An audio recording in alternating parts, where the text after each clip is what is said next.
The Brainiac Corporation. Just another day. From all over the country, a crack team of the finest minds arrive at their base. Morning.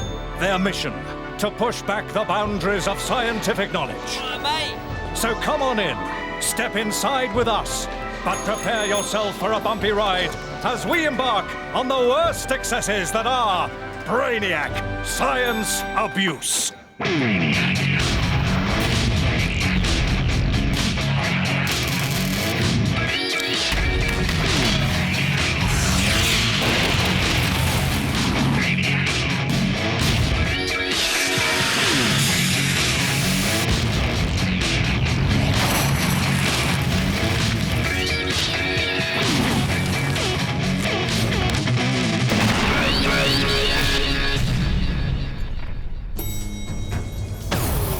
Welcome to Brainiac, the science show that hangs out on street corners with his mates.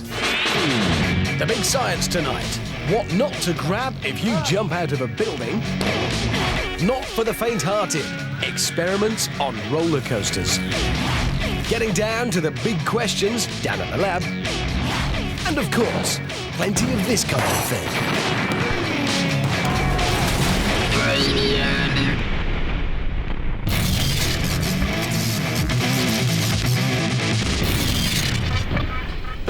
Can you do your job whilst being electrocuted? Teaching, a hard job in anyone's book. But is it any harder if you're plugged into the mains?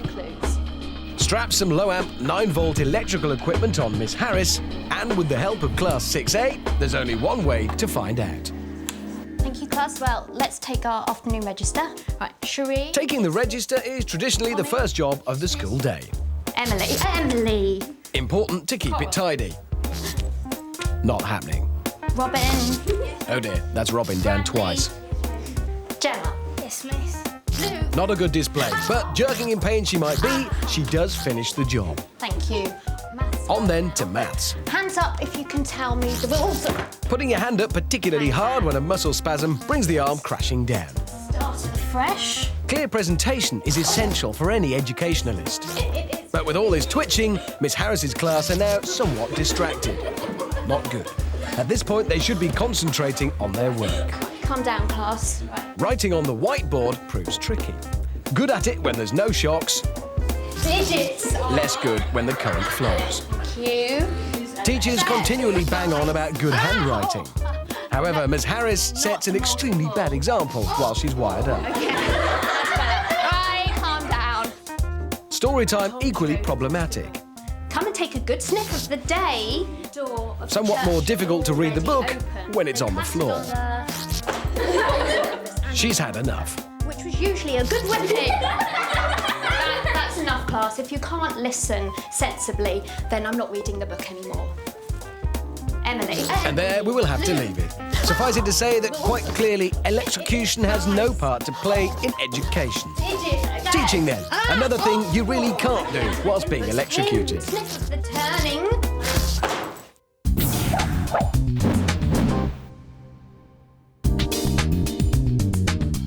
Here's one for you. Can you breathe out of your nose and your mouth at the same time?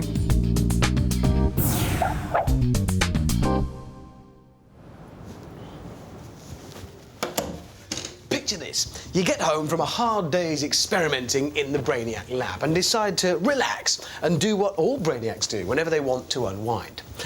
More experiments. You try out Dr. Bunhead's latest trick involving a can of petrol, a box of matches and a slinky. But something goes horribly wrong, and before you know it, the stairs are on fire. Your only hope of escape now is the bedroom window. And if you're going to survive the fall, you'll need something soft to land on. But what?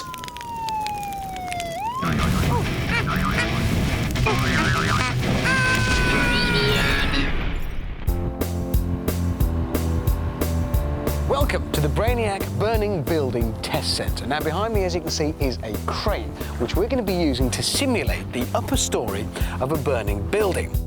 I'll be taking mannequins up to a height of 30 feet to replicate a blaze-escaping leap from a bedroom window. Their only protection from serious bone-breaking injury will be soft household objects. But which, if any, can break the fall and save the mannequin's life? Obviously, in real life, you dial 999, but what if it's the fireman's day off? First up, the mattress. OK, take it up.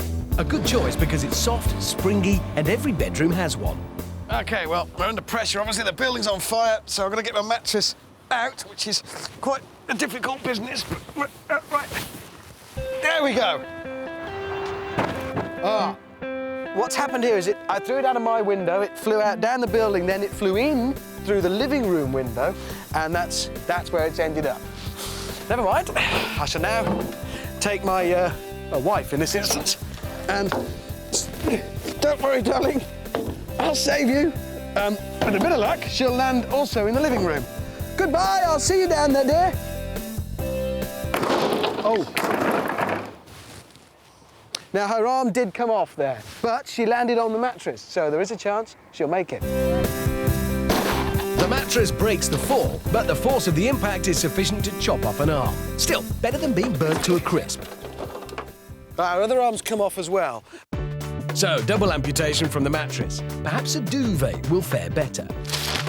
Rolled 3 times in this 9-tog quilt, our new mannequin boasts a massive 27 togs of bouncy duvet protection.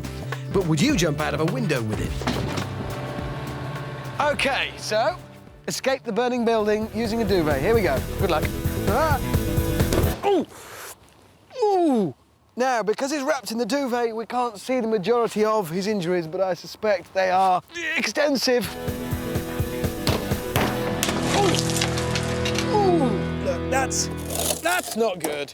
That's not good at all. And in fact, let's have a look. Oh no, look! There's a massive crack all down the side, on the back. I mean, basically, a duvet's hopeless. What's going to happen is you're going to do your back in, and your foot's going to come off. So the obvious bedroom objects have both led to serious injury. It's the last roll of the dice for this Brainiac mannequin, and time for some creative thinking. Now, I want you to imagine you're in your bedroom there, in the burning building, and you've run out of things to throw out. What's going to be there to break your fall when you hit the deck? You're sitting there panicking, feeling miserable and alone, and then in walks the family dog. You couldn't, could you? Well, desperate times, desperate measures. Let's see. OK, let's see what happens. Good luck.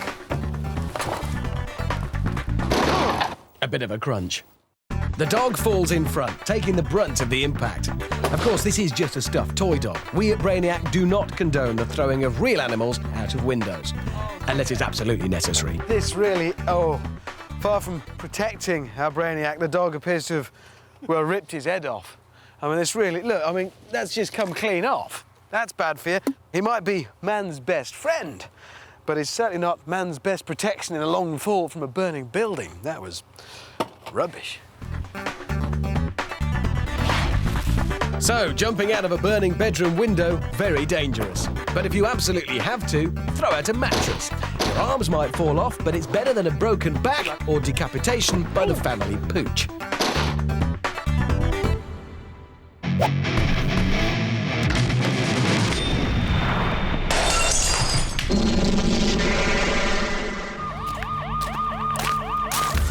Stop.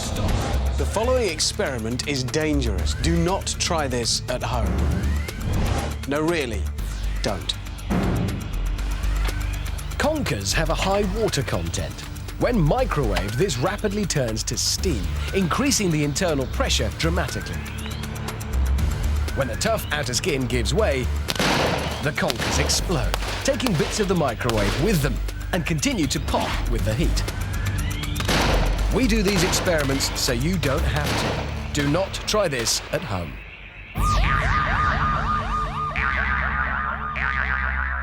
Which is Britain's stretchiest food? The contenders: toffee, bubblegum, mozzarella cheese. They'll all go far, but which of them will go on the longest? And bite. Now string it out. Mozzarella's well famous for leaving stringy bits from pizza to chin, shirt and tablecloth, but it's up against some toughies today. Hard toffee would be a non-starter in this race, but creamy and rich Devon finest, forever in the mouth, how long out here? Gum, if swallowed, is said to stretch its way round your insides. Nonsense, of course, but how far will it pull away outside the body? And the first faller. mozzarella dropping out at 1 metre 53. Toffee, the next to go, not as far, 0.67 metres. And that means there's only one winner, with bubblegum pulling away to an astonishing 2.18 metres. And now, indisputably, Britain's stretchiest food. Another big one answered down at the lab.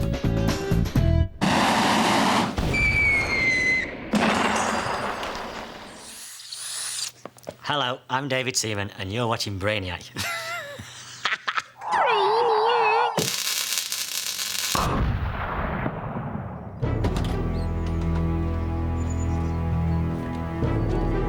Will it fizz or will it bang? The regular chemistry conundrum as posed by Dr. John P. Kilcoyne, Principal Lecturer of the University of Sunderland. So, what chemicals has Dr. Kilcoyne got in his shed today? Magnesium powder, an electrical charge. Will it fizz or will it bang? We'll be giving you the answer shortly.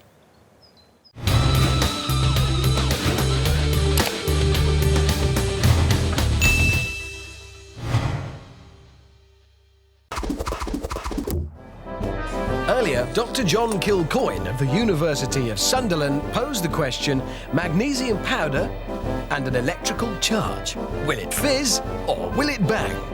The answer? It bangs. The electrical spark induces the oxidation of the magnesium metal, which in the confined space of the tin leads to an explosion. What a great bang! Nice one, Doc. Watch this. You see, it's a scientific fact that an egg dropped over a Brainiac's head will land on it. It's a simple matter of gravity. And the good thing is, it doesn't matter how many times I do this, it works again, and again, and again. You see, that's what I love about science. It's so predictable.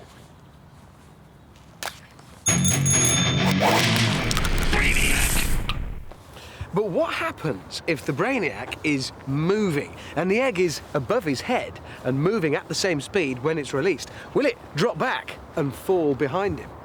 Or will it still land on his head?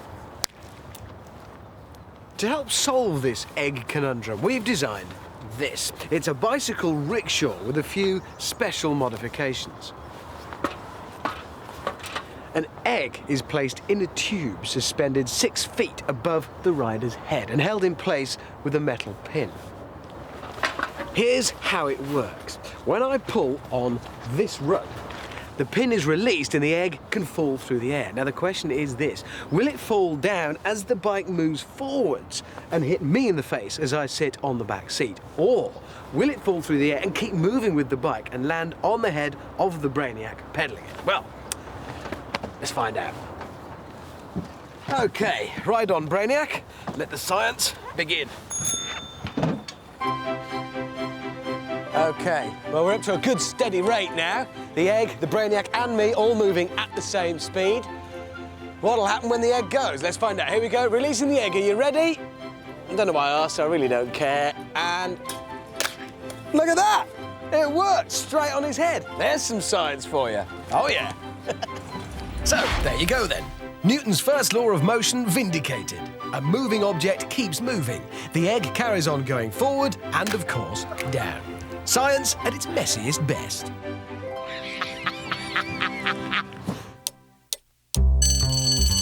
"47-second science. Big science questions answered in bite-sized chunks. How permanent is a permanent marker? One Brainiac, her face, a permanent pen, and a few days to find out. But how many? How long will this marking hang around in the face of daily activities? A tattoo's permanence comes from it being etched under the skin. A few squiggles from a pen, though, is only on the outer layer. But humans are constantly shedding their outer skin. You get a whole new one every month. 1,000 flesh coverings a lifetime, so these markings are dropping off all the time. Permanent ink makes strong chemical bonds to everything it touches. It can be worn away by washing, but Brainiacs don't do that kind of thing. So it's almost the whole week before she's back to her former glory. So, how permanent is a permanent marker? Only about 6 days.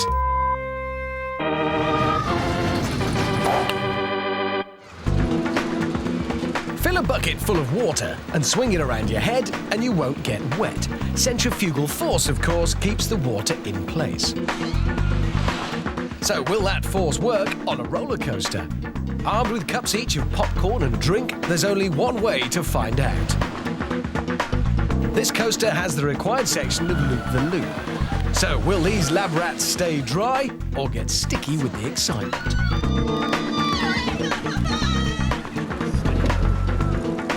A fast start and some challenging hairpins throw up an immediate problem. A fair amount of spillage from the cups over both ride and Brainiac, an inconvenient but not terminal problem. There should be enough of the contents remaining in the cups for the crucial over-the-top section of the course. Any object which travels in a circle appears to experience an outward force. The larger the object and the faster the rotation, the greater this force. Big enough, though, on a coaster? The section in question is now in sight. Up, round and over. So, did it all stay in place? An inspection of the evidence tells the story. Nothing spilled, not one drop. It all stayed in place. They were messy to start, but no messier after the loop. And they had enough at the end to get a good splashing on the homeward journey. So, there it is. Centrifugal force living and well on the roller coasters of Britain. Brainiac Fairground science, so you don't have to.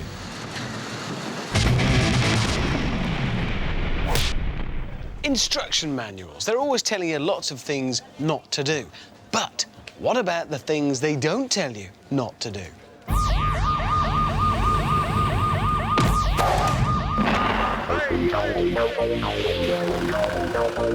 The dangers of misusing an oven are largely obvious. As a rule, they tend to get rather hot enough to cause a nasty blister or two. That much they do tell you in the manual, but that's about it. Fire extinguishers for the putting out of fires. Filled full of compressed carbon dioxide, there's always a warning on the side telling you not to pierce them, drop them, or otherwise tamper with them. But there's nothing about not introducing them to ovens, and no warning on the oven either. But it really isn't a good idea to do this, as you'll see. Turned up to high, when the power goes on, the process gets underway. Electric ovens take a little while to come up to temperature, and a fire extinguisher won't just go pop without a reasonable amount of outside help. However, when the inside becomes hot enough to fracture the container at its weakest point, the whole thing goes bang. A cooker that's never likely to see the inside of a kitchen. This one's fit just for the scrap heap. A warning to all then, do not put fire extinguishers in your cooker. And do not try this at home.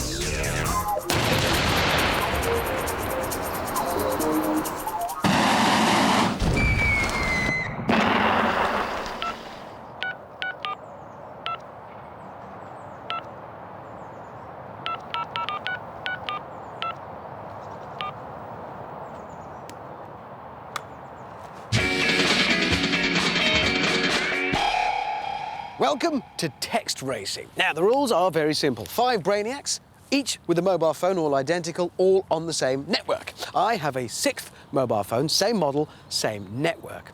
Now, the Brainiacs are going to race each other to see who can send me a text message first. This is nothing to do with how fast they can type the message in, because they'll be sending their messages at exactly the same moment. OK, then, off you go.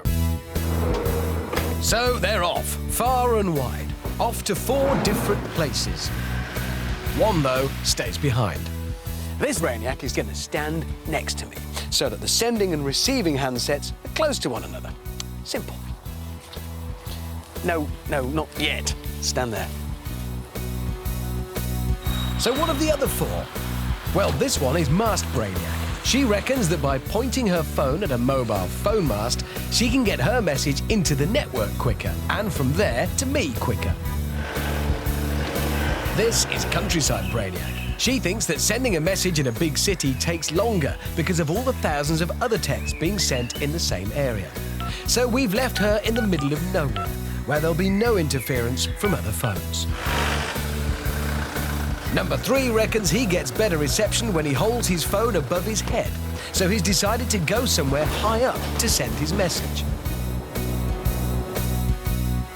And finally, this Brainiac is using a 14-year-old schoolgirl to abbreviate her message using text talk. So excellent becomes XLNT, and great becomes GR8. She hopes that by sending fewer letters, her message will arrive quicker. Now, we've kept the message nice and simple. It's an old Brainiac saying. TNT is an excellent explosive, and dynamite is great too. Well, go on then. TNT. In Britain, one text is sent every millisecond. That's 1 million texts in just the time you've been sat watching this episode of Brainiac, and over 25 billion a year. OK, well, all the Brainiacs are now in position, and it is almost 5 o'clock. In fact, are you ready? 5, 4, 3, 2, 1, send. Now we wait.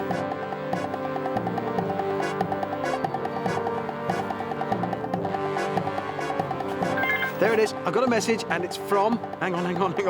It's country. The Brainiac sending it from a quiet, deserted rural area has got their message through first. That's the winner. So, country first. The next to pop up was tall building. Flying in at 3, the Brainiac pointing at a mast. 4, the text-talking schoolgirl. And last, amazingly, the idiot standing next to me. So, if you want to make your text messages go quicker, all you've got to do is find yourself a nice deserted field in the middle of nowhere. Simple. Oh yeah, and you might want to make sure you can get home afterwards. I can do science, me. Science you want done. You write to us and we'll give you the tools for the job. This week we're in Cleckheaton, grabbing chocoholic Melanie Brady.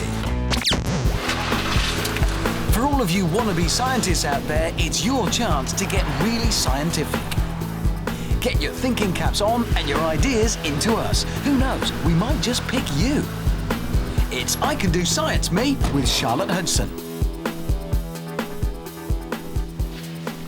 Right then, what have we got today?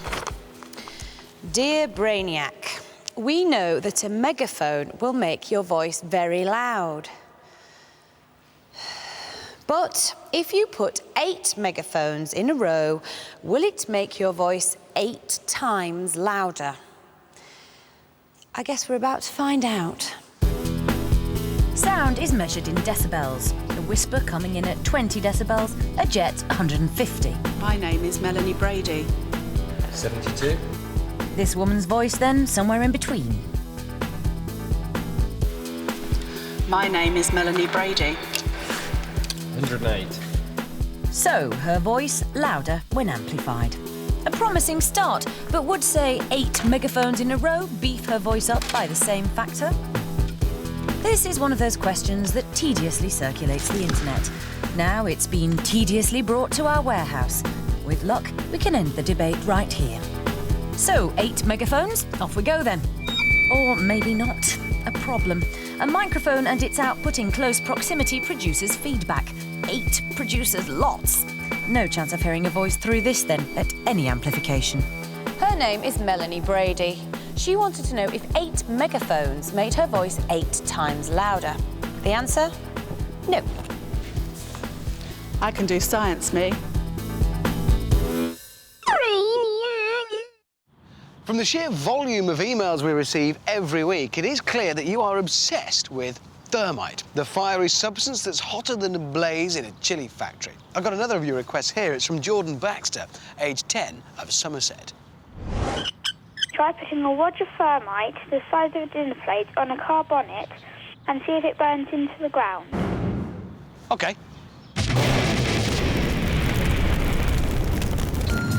This is thermite. It's a powdered mixture of iron oxide and aluminium, which, when ignited, burns at 2,500 degrees Celsius, which is very, very hot. This is a car. It's been specially chosen to be destroyed because it's old, it's white, but more importantly, because it's French. The engine block is the densest part of a car. It's basically a huge lump of metal, and, well, it's very hard to melt. Lucky then, the Brainiacs have plenty of thermite, specially packed into the slow-release mechanism of a garden flower pot. A big pile on the bonnet directly over the engine block should do the trick. Time to light the fuse and give this homage to French engineering the send-off it so richly deserves.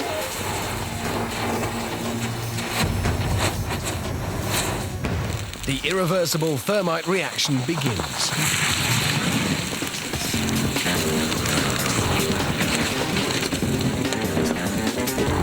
Within seconds, the fiery concoction eats through the bonnet, spraying molten thermite into the engine beneath.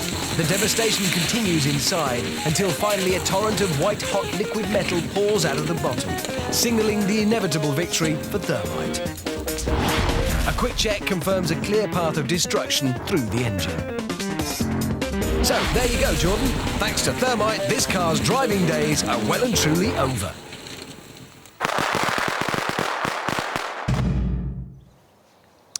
There are two things guaranteed to ruin any picnic: torrential rain and bears.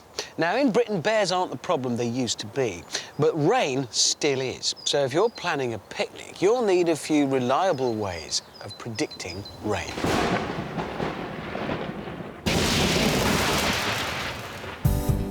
The Brainiacs have come to the great British countryside for a picnic, but they want to be sure it's not going to rain. So how can they tell?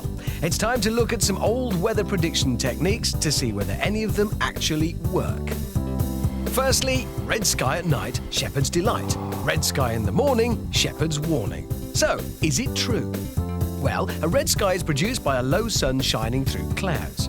As clouds blow mainly to the west, at sunset they're blowing away, so there won't rain on you. And the opposite is of course true at sunrise, which means that the poor shepherd will need to get his sheep out of the rain before it ruins their lovely woolly coats.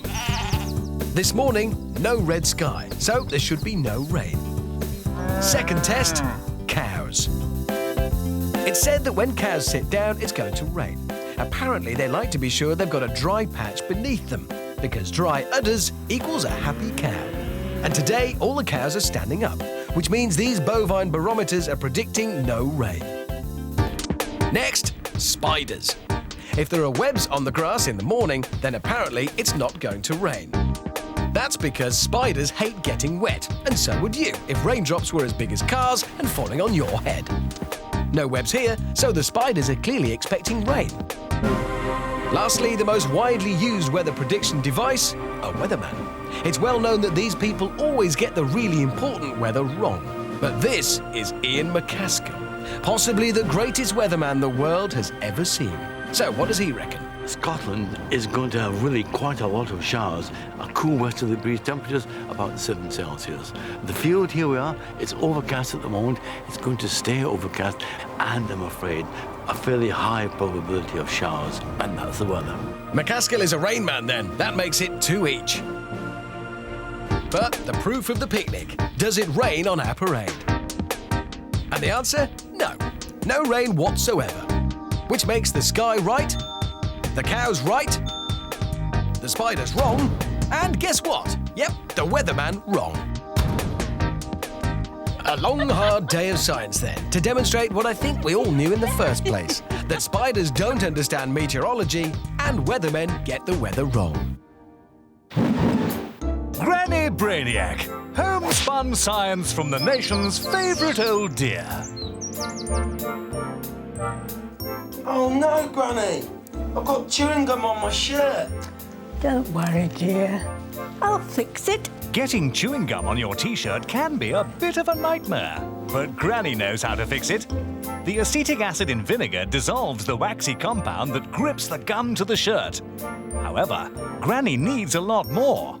But don't worry, we can lend a helping hand. Here you go, Granny. A bucketful should soon fix the problem. Yes, that should do it. Thanks, Granny. Good as new. Oh, yes, Granny knows best. She certainly does. Homespun science from the nation's favourite old dear.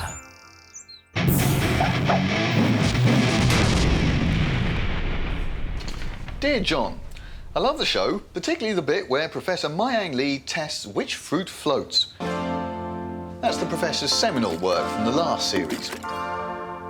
It's amazing how some fruits float and others don't.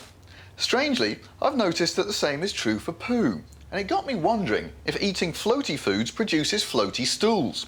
Could you conduct an experiment to find out?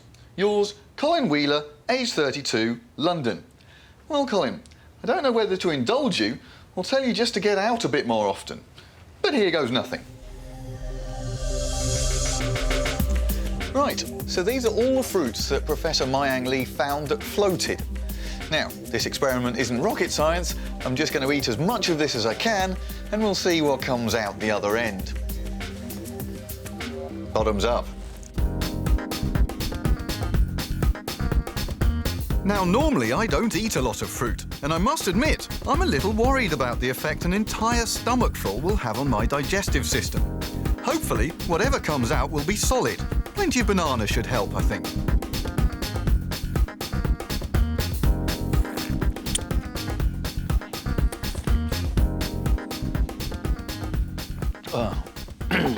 That'll do the job. I've eaten 3 melons, 4 or 5 bananas, far too many lemons, only half a grapefruit because they're rank. Basically, that's it. Nothing more to do. Just sit back and see if this turns out to be a floater. Come on. I think we're ready. It's time to find out whether this is going to produce a floater.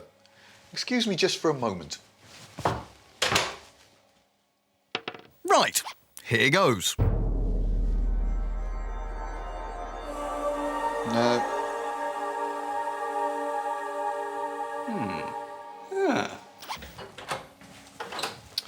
Well, I'm proud to say the results are in, but I must warn you, anyone of a nervous disposition, look away now. Nope, sorry, for my eyes only. You'll just have to believe me. This one was a sinker. So, sorry to disappoint you, Colin, but your theory just doesn't hold water.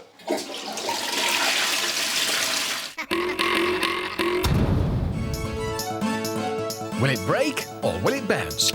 The big question answered by Professor Mayang Lee and a 10-foot drop.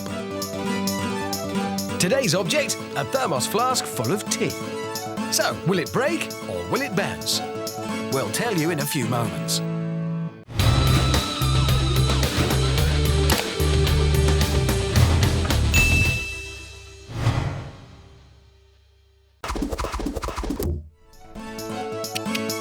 We asked, will a thermos flask full of tea break or will it bounce?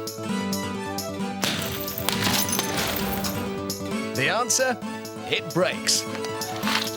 Yep, sounds broken all right. Don't be sad, Prof. You're our cup of tea.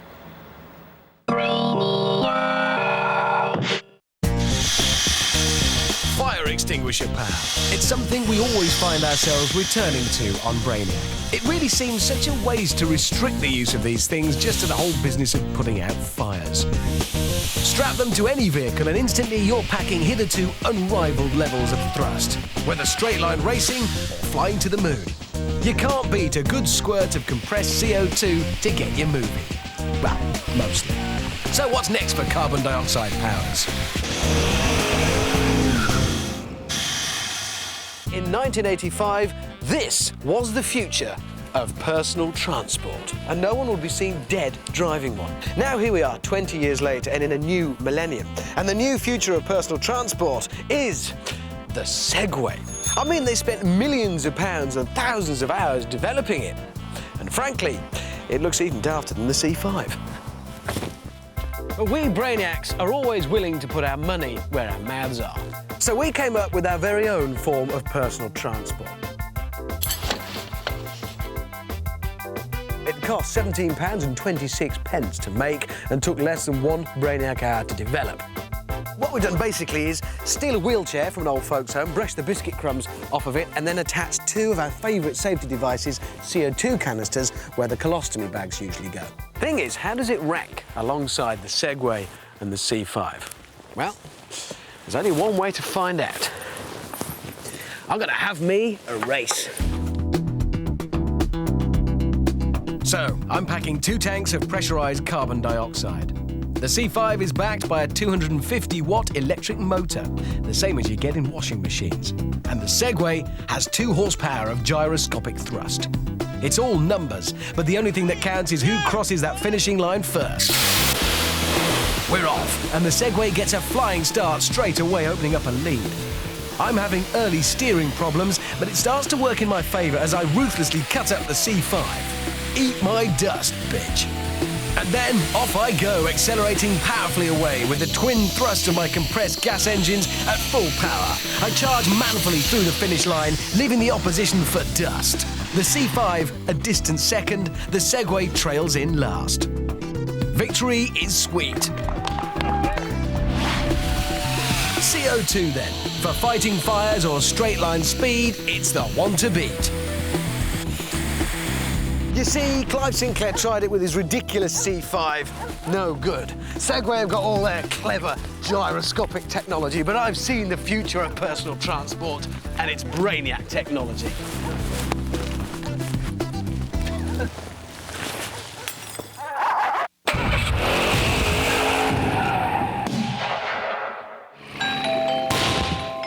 Dr. Bunhead on the road, where science's biggest loser sets off in his trusty old van, peddling chemistry to the masses.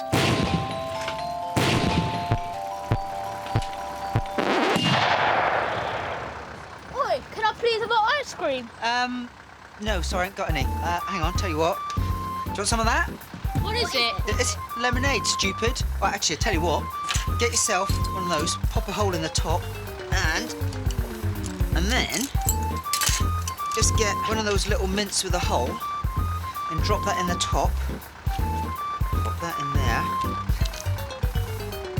It is no longer lemonade. It has become a deadly weapon! Yes! Oh, Sue me, you will. We are fancy trainers. Go on. Coming here asking for ice cream. Yeah? You starting? Come on. Come on. Go on, clear off. You think this is an ice cream van?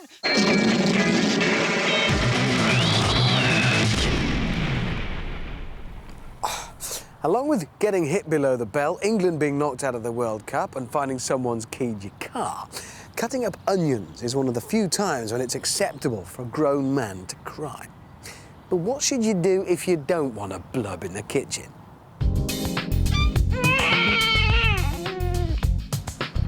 Three big guys. Under normal circumstances, food preparation for these boys doesn't go much further than prizing open the tin with their bare hands. Today, though, they're on onion duty, peeling and cutting, and we've got a good stack each for them to tackle. The difference is that this large fellow will be peeling with a wet towel wrapped around him. Lurch number 2 will be surrounded by burning candles, while Big Brute 3 gets a lemon in his gob.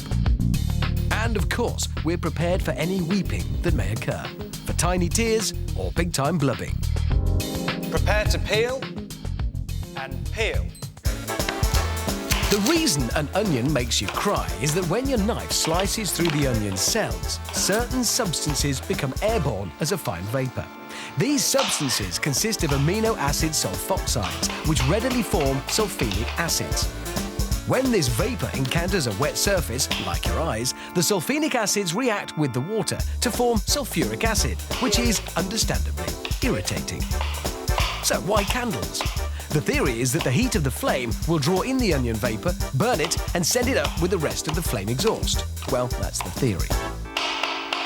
Lemon, however, should absorb the tear-inducing chemicals from the onion. While, theoretically at least, the sulfenic acids in the onion tear gas should adhere to the wet towel and not the eyes. Time. Samples collected then. The results are analysed. And the results, the fewest tears, and therefore the best method, is lemon in the gob. Yes! So there you go.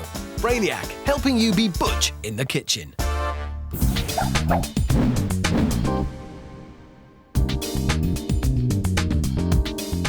Here's one for you. How do the keep off the grass signs get there?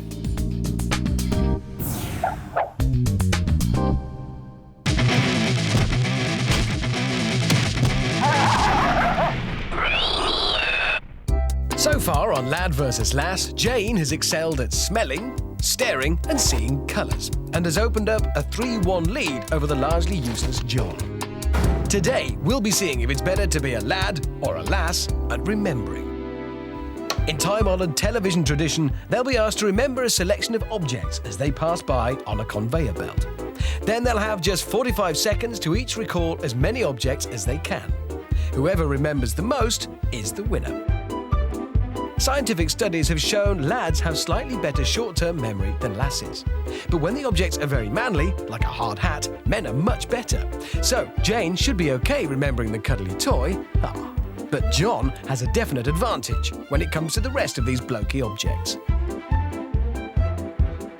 Foot pump, that's manly. Severed mannequin hand, also manly. And finally, a toxic hazard sign, manly. So who remembers best? 45 seconds, starting now. Megaphone. Anvil. Explosive detonator. Good start. Explosive sign. What? Explosive sign? No, she's not having that. Goggles. Yep. Goggles. Hard hat. Hand. She's taken the lead, John. Explosive paste. Hello? John? Warning sign. Hey! Hard hat. He's on a roll. Can he pull this one out of the bag? Cuddly toy. No. So the scientists are wrong again. When it comes to remembering things, even if most of them are manly, lasses are still better than lads. You big girl's blouse.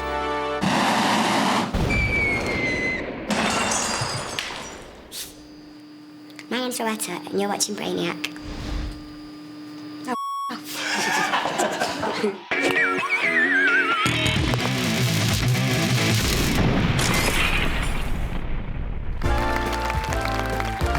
Hello and a big welcome to Pro Celebrity Brainiac Golf, the one the crowds have all been waiting for. Top professional Jimmy Spence happily hacking around the course in the company of a Brainiac. It's the game with the difference, though. 8 manky old caravans, each filled with explosives and a chemical. This week, the schoolboy's friend, copper sulfate. When the ball trickles into the hole, it sets off the fuse wire, which goes up the flag and along to the mobile home, all ending with a very satisfying explosion and a different colour flame, depending on the chemical. And Jamie's faced with a very challenging 15-footer. Quite tricky, this one. Oh, he's gone for a very unusual technique. Worth having another look at that one. Yes, over the top and in. Very flash. But there goes the spark. No time to stand around and admire it. It's time for everyone to push off pretty sharpish. Flying caravan soon to be the order of the day, so taking cover, everyone's priority now. Best not hang around. Not while the fuse wire is burning to its inevitable conclusion. And there she blows. Copper sulfate burns with a bluey-green flame, a standard ingredient in all children's chemistry sets. It makes very pretty crystals when it's made into a super-saturated solution. Pretty damn useless as a chemical then. Its real merit clearly displayed when combined with a caravan bomb. The conclusion to just one more fine round of Brainiac Golf.